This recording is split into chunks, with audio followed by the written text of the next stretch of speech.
everyone. I'm your host, Brittany Jones Cooper, and welcome back to Build. The Bold Type is an addictive show that reveals a glimpse into the lives and loves of those responsible for the global women's magazine, Scarlet. The show follows three best friends as they explore their careers, identity, love, and fashion. Today, we'll be joined by the casts, Katie Stevens, Meghann Fahy, and Aisha Dee, to discuss season 2. But first, let's check out a clip. My women. It was a good interview. You made it about you. No, I was trying to... I made a mistake recently in thinking that you'd be a good fit. It was just awkward introducing your parents to your girlfriend. Mom, Dad, this is Adena. So there's a $500 miscellaneous charge on the credit card. Put a few party favors on the bill. Uh-huh. Get real with The Bold Type, 2-hour season premiere, and stream the first season now, everywhere you watch Freeform. Everybody give it up for Katie, Aisha, and Meghann. So guys, I binge watched this show and I love it so much. I'm the one who put addictive in the teleprompter because it's like once I started, I couldn't stop. So we're going into season 2. What was the reaction to season 1 like for you guys? Hello. Well, I don't think any of us expected it to hit people in the way that it really did, because there's so many TV shows now. You kind of just make it and hope to God that someone sees it, but we're all really proud of it, and the fact that people are responding the way they have is really cool. Also, like, between season 1 and season 2, I noticed a lot more people were watching it because, you know, they wanted to binge it, like you. Yeah. I love binging shows, too, I guess. It is the only way to watch shows, I think. Yeah. Like, I had to wait a couple days to see the first episode of season 2, and I was like, you just want it right away. I felt that way about Game of Thrones because I binge watched the first 2 seasons before the third one came out, and then I watched it in real time, and I was like, what is this crap where I have to wait a week? But please watch it every week, though. Yes, watch it weekly. We need you. Streaming has changed our lives and then broken us fundamentally. And I'm interested to see, too, like, what has the reaction been like from young women kind of starting in their careers? Because it was a couple years ago for me, my first job, but I think that's why it was so relatable, because you're going through so many things, the uncertainty of what you're going to do in your career, but also you're dealing with all your personal life. So have the fans really connected to that aspect of the storytelling? I think so. I think one of the things that we love most about the show is when we do get to interact with people who are fans, they don't just say we love the show, they say we love the show because it inspired me to be more confident or take a risk or initiate a really hard conversation. So I think that's the reason that this show is in existence and something that we feel really proud of. And Katie, how would you describe the show for somebody who's never seen it? Maybe just a little quick synopsis. Oh, you gave me that one. Yeah. I mean, I would say, you know, it's about 3 best friends who work in the magazine industry, and they all are at different parts of the magazine industry. I'm a journalist. She's social media and fashion, and they're not only navigating their way through their careers, they're navigating their way through their love lives and making mistakes and failing and picking up the pieces. And I think that it's really true and relatable to what you go through in your mid-20s and continue to go through for the rest of your life. That's why I think it's so relatable to people that aren't only in our age group. It's relatable to people who are older because they went through the same things, and they still, from what I hear from them, they still feel like they're always on a journey of self-discovery and self-love, and I think that's kind of what we do on the show. Absolutely. And Jane, your character, you mentioned, is a writer. In the first season, we see her getting her first writing job at the magazine, how that plays out, how she's adjusting. And when we leave season 1, she's actually leaving the magazine to start a new job. So what can you tell us about some of the things that Jane is going to experience at the new magazine, or at the new website she's working on? Well, I think Jane was comfortable at Scarlet. It was where she always dreamed that she would be. And so I think that she kind of felt the need to be challenged, and she thought that Insight was that place. And as we see in some of the trailers, she kind of falls flat on her face. And for somebody who is so type A like Jane, I was excited to see that she's going to fail this season and have to pick up those pieces. So I think the insight, you're just going to see the big difference between, what a great boss Jane had at Scarlet and Jacqueline, and how, that's not always the case. When you take on new jobs and new opportunities, it's not always as glorious as it appears to be. You mentioned Jacqueline, and I think at first glance you're like, oh, is this going to be like Devil Wears Prada, where the boss is like this heinous person? But Jacqueline turns out to be this amazing mentor for all three of the women, which I actually really love seeing because I've had some really powerful women influence me in my career. And I think that was a really cool dynamic. And so how fun is it to kind of get to portray that positive side of the female work relationships? I think you see the first shot of her feet on the desk, in those red strappy heels, and you just kind of assume, oh, okay, they're setting her up to be kind of a bitch, but, that's not what the show is, and it's not what the show is ever going to be.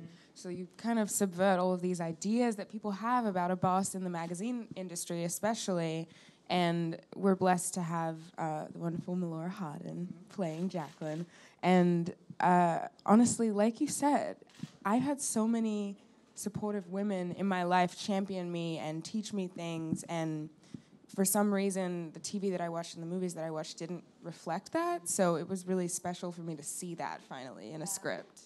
I think we feel that way too about the female friendships and stuff that we have on the show. We don't really have any villains or bitches, because in real life, of course, there's every kind of person, but in my life and all of our lives, I think I can speak for all of us when I say, like, more often than not, we've had really amazing women come into our lives and pick us up and help us get through things. And, we have people that we can ask for help who will give it to us. So I think to be able to put that as the forefront of the show feels really good.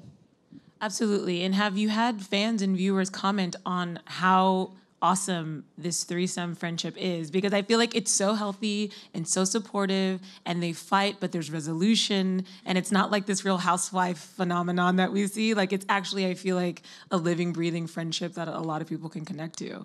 Well, it was funny because we were walking through Central Park and we were coming from Columbus Circle, and we just see this girl and she's like staring at us, and we're walking towards her and she just goes, "Are you from the Bold type?" And we were like, yeah, and she's told us that she had just binged the show like the night before. She was like, "I was watching your show last night and now you're walking towards me. It's like fate."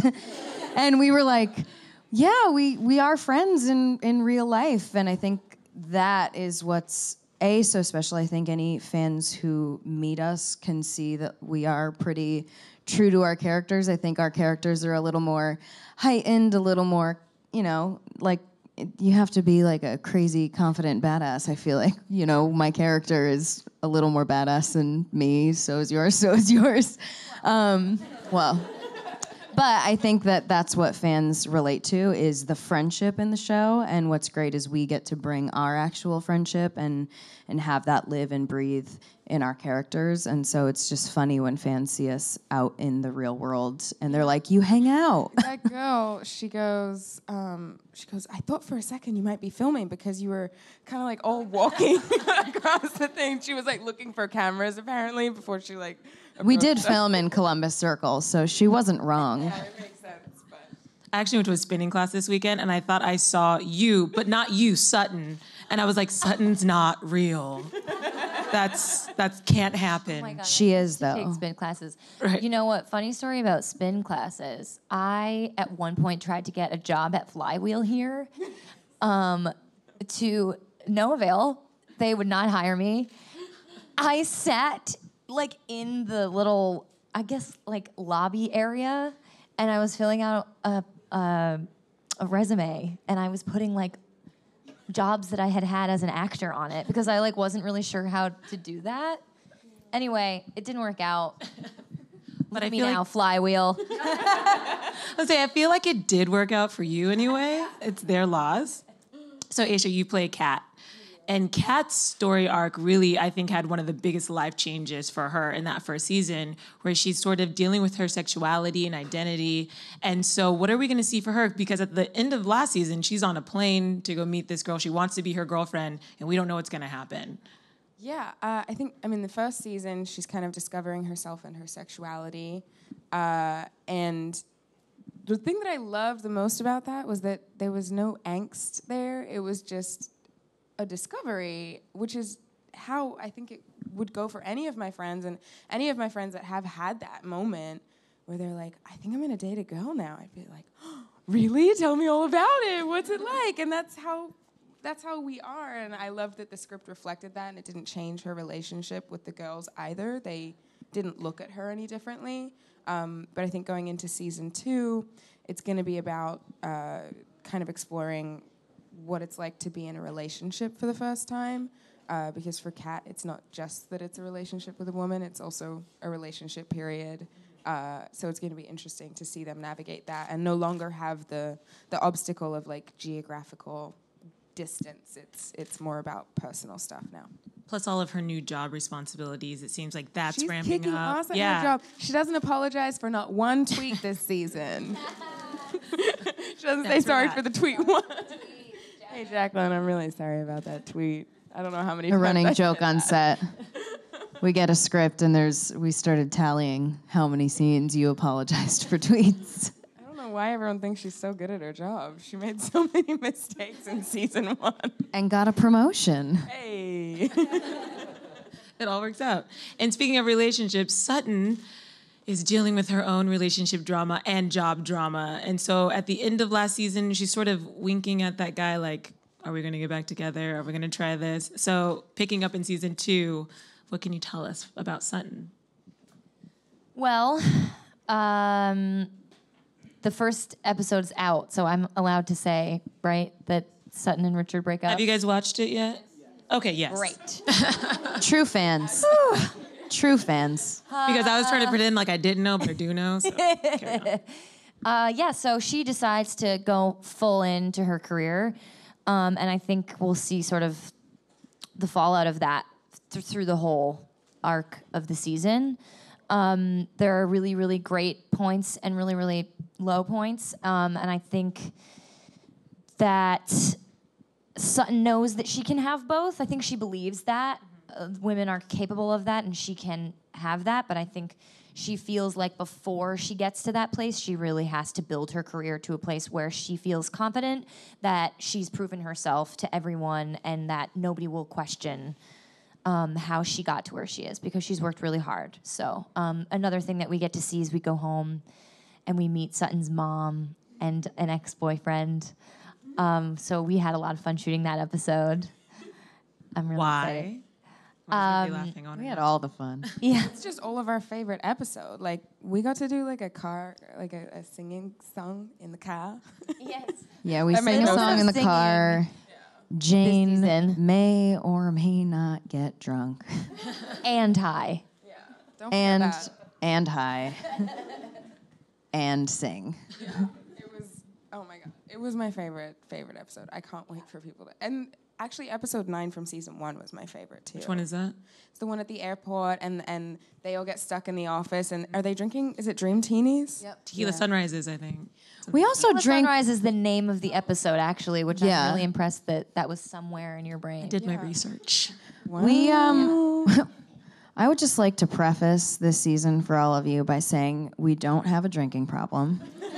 We do. It's not lost on us that we drink a lot this season. We're cheersing. I think there's a scene where we have a tequila shot at like 8 a.m, but we're okay. And I just wanted everyone to know that before you watch. You mentioned singing, and you are all singers from what I understand. You've been on Broadway. You have a band, which I really want to hear, right? Or you did? No? Me? Yes? Yes, I did. Okay, I was like, I read that somewhere. No, I know. Yes. And Katie, you were on American Idols. So I was going to ask, actually, is that singing component ever going to be incorporated into the show? And it looks like it is. It is. But what I love about it is like I've been on other shows where it's kind of like, I don't know, it's kind of bothered me a little bit that they're like, oh, well, let's just have the singer sing on the show and we'll like make it part of the character, even though in any other circumstance, if I wasn't playing the character, it wouldn't be. But what I love that the writers did was they just make no mention of the fact that we're really good at it. They're just like, no, you're just going to sing and then we're not going to comment on how good you are. It's always fun, you know, like I can't ruin it because if I do that, someone will get mad at me. It's natural, though. It's not like, now the Bold Type's doing a musical episode, even though... We should. Because Melora sings too. Matt can carry a tune. So can Steven. Steven can carry. We did a beautiful voice. Yeah, we did like a pre-season rap karaoke night. And I discovered that a lot of people in our cast could sing that I didn't know could. Sam's the only one that I don't know about. Yeah. He's too cool to get up and sing He karaoke. can't be good at that, too. It's too... He'll just too be cool like to be doing this. the That's like too West sick. Side Story snaps in the back. 5, 6, 7, 8.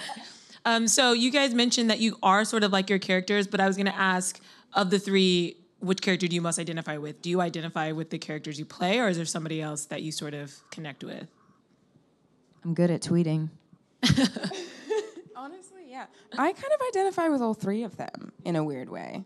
Like, I'm not really type A, but then there is kind of just like a tiny part of me that's type A. So Everyone's got a type of type A. Exactly. So I get Jane in this way, and then I really understand Kat, like the way that she deals with conflict. I totally understand that. And then Sutton's thing, I completely understand kind of how hard it is to navigate your love life and your career, and what do you pick, and like I don't know. I think that's why the show is great, because you can find a little bit of yourself and a little bit of the people you love in every And the show, I love that it's on Freeform, because I do feel like that network has a really good finger on the pulse of like what millennial women are going through specifically. And so the show tackles issues of identity, sexuality, career. I love the episode where Sutton's negotiating her money and her raise. And I think that's so empowering and so important for young girls to see. It's important for me to see, again, like, you need to go ask. So what does it mean for you to get to be on a show that is truthful and actually kind of showing what people are going through? I mean, okay. It was a long question. That's my fault. I just got really Katie, into it. I'm like kind of stealing a story, but Katie has a friend who like kind of used that speech Verbatim. Yeah. Wrote out the speech because she knew her boss didn't watch the show, and like said Sutton's whole speech of like, this is important to me and I need this raise and I need to be compensated, and if you can't budge on that, then I'm sorry, but I need to find another place to work. And they didn't budge, and she wound up getting a better job at a different company, but she empowered herself through watching our show, which I thought was really cool. Really cool. And these three characters all do such bold things in their lives. What is the last bold thing each of you has done?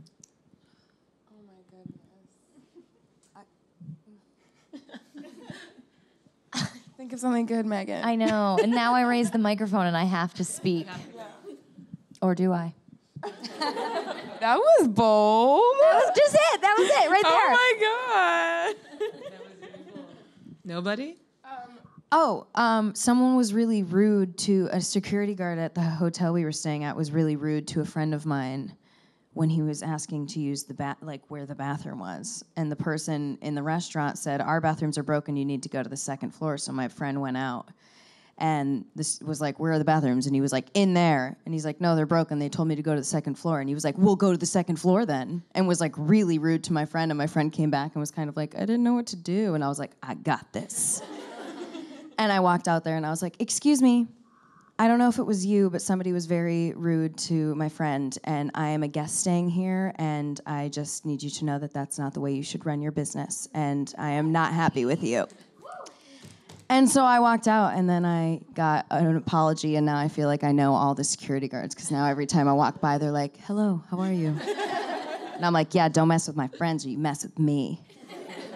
I did kindly tell someone to leave me alone. I was walking down, I don't know New York very well, some avenue, and a dude came up to me and was like, "Hey, you want to be friends? What's your name? Where are you going?" Which, by the way, happens to her literally everywhere she goes. It's unbelievable. I must have a face She has that something says, "Come that's talk like, to me," yeah. or something. No, I need you to tell the story of the day we first met, because you said something to someone who catcalled you, and it was literally in that moment I was like, "I'm in love with her."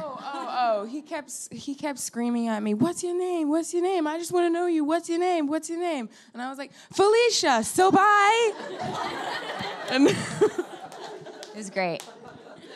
I'm stealing that because in New York City it happens all the time. Yes. I don't want to tell you my name. Right. Like sometimes I want to walk down the street and be invisible. Let me live. One guy was like, "Girl, get your nails did." I was like, "Will you pay my rent?" And he left. And that was that. So I think it's a good time to open up to the audience for some questions. I know they can't wait. All right. Hi. Hey. Hi. Love you guys. Love the show. Thank And you. I was wondering if you could describe your character in any song. What song would it be? Ooh. I like your pants. Is that a song? We answered this and I didn't. We did such a good job of this the other day. We answered for each other. Yeah, we did. I said I feel like I changed my answer though. Ooh, what is it? For others. for I think Let's hear yours it. would be Diva by Beyonce, okay. but in a good way. Yeah, is there a bad way to be a diva? No, but you know how some people use it in a negative connotation. I just needed to explain. The one I had for you was good the other day, though. I don't change that one, but I forget it. It was Liz Phair. Yes! It was, Why Can't I? Because Yeah. the song is about, like, not being able to stop thinking about somebody. This is for the Sutton character. Yeah, what is it? I like that one Yeah. because it's very romantic. And so am I. I still stand by my choice. You didn't like it. I said it was "I'm Not a Girl, Not Yet a Woman" by Britney. But I don't. But I think that's insinuating that Jane's a girl, and I very much think that Jane is a woman. No, I agree. I just think it's a bop that like Jane would really like. Oh, Jane definitely sings it in Alone? the shower. You know, Jane that's- for that's- sure had several nights where she was like listening to that song out loud in her apartment. Guys, my Just first like, concert was that record Yeah, that's great. at Mohegan's on Arena in Connecticut. So See, I was onto something. And that was my point. I It's think no those- shade to be a girl. I got the Britney Spears Barbie tour bus, and for my birthday, there was a Britney Spears Barbie tour bus special edition, and in it my mom put Britney Spears tickets, and it was my 9th birthday. Are you kidding? Probably too young to be watching Britney dance in the rain to Slave for You, but I did it. And O-Town times. opened. My first concert was Avril Lavigne, and I think I was 13. And I had freckles, but I really, really wanted to look like her. And I didn't wear makeup at the time, so I thought that what I could do was just like put on my mom's foundation until the freckles were gone, which is not how that works. You were at so all. angsty. You put the tie on. I was so angsty. And I did wear the tie, but unfortunately she broke my heart because she then came out like shortly after that saying she didn't like it when people wore ties because the whole reason she wore the ties was because it was not something everyone else was doing. But you know what? We have to forgive her because she was very young and she didn't know. That she would break your heart. Yeah. They say you should never meet your idols for that reason. Well, I still haven't met her. I would really like to. Mine was Beyonce, by the way. Your first concert? My first concert was Beyonce. Whoa. What a It was great- All downhill from there. It was the Irreplaceable album, and the whole stadium was like to the left, and I was way, way, way in the back. That's it. The follow-up concert to your first concert is never as good because my follow-up concert to Britney Spears was Duran Duran with my friend's mom. So I don't know. It sounds pretty lit. You can only go up from there. you can. You know, it's all about perspective. One more question? Hey, my question is for Aisha. Kat and Adena's relationship is so beautiful and is so inspiring to me. And I know in season 1 they had a lot of external things they were dealing with. In season 2, I saw the first episode. I know they have a lot of internal things, and there'll be more that we're going to see too. What's it been like for you to represent a relationship like that? I mean, I say this all the time. The reason why I did the show was because they were telling a story that I had never seen before. And they were really, like, even surprising me. I don't know if you guys know this, but, like, originally I didn't even want to read it. I was like, I don't believe it. You know, my reps told me there's this feminist show, and I was like, I bet it's not, because I'm a cynic and I just didn't think that someone would really be out there ready to represent people in the way that I wanted to see that representation. And I was so pleasantly surprised, and I have people come up to me all the time saying how the show has inspired them to come out to their parents, given them the courage to be themselves. And I can't think of anything better, because it's the reason why I wanted to do this in the first place, was I felt kind of alone in the small town that I grew up in Australia, and so I would watch TV and movies to escape and to feel powerful. And I just really hope that people watching the show, beyond just enjoying it, you leave and you feel empowered, Absolutely. And we have one last one last question before we go. Country. Hi, guys. You said Australia. How are you? You could stand. So I was wondering, if you guys had taken the career path of your characters, which magazine company would you like to work for, and what would your job title be? Thank you for asking a question that has never been asked to us before. Wow. Cool. I don't know yet. Hold, please.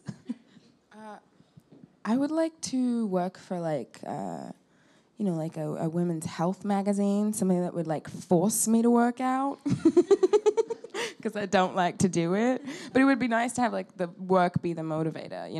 That's why I want to do a superhero movie or something. So then I have to go to the gym. So I don't know. I don't know what I would do there, but I feel like I would want Jane's job. Yeah. I feel like I would really like that, but I don't know where I would do it. Yeah. I don't know. I just before I came here did something where I had to pick out outfits, and I was like, this is really fun. But I do think I know the show is based off of Cosmo, and that same company does 17, but they really were the magazines that when I was at the airport or something, I would pick them up and I would read them. But I feel like so much so now, with the climate of where the world is, they're telling stories, and they're telling stories about women, and they're encouraging young women to become better as they get older. And so I would like to be a part of that narrative and inspiring young girls. And Aisha has always said that our show is like opening up one of those magazines. So I think we get to create those stories and inspire. So I feel like we already kind of work there. So you would kill it at some cooking magazine.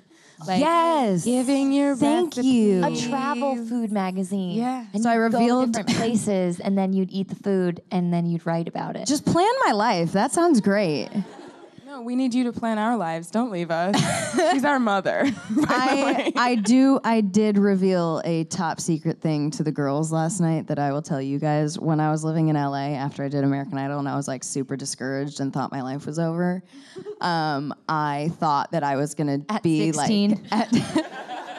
Listen, all of you know that emotions are very high at 16, and I was 18 or 19. But I decided to create a WordPress blog and do YouTube videos that never saw the light of day. But I think I did all of 2 blog posts, and they were about food, and they were recipes that I had made. And then I realized that I'm terrible at writing things other than songs, so I quit the blog and I deleted it. But it was called My LA Life is Random. On that note, So now you know. Guys, it was really, really great chatting with all of you today. I don't even need to tell you guys. You can watch Bold Type. But for you guys at home, you can watch it at 8 p.m. on Freeform or on Hulu. So give it up for Katie, Aisha, and Meghann.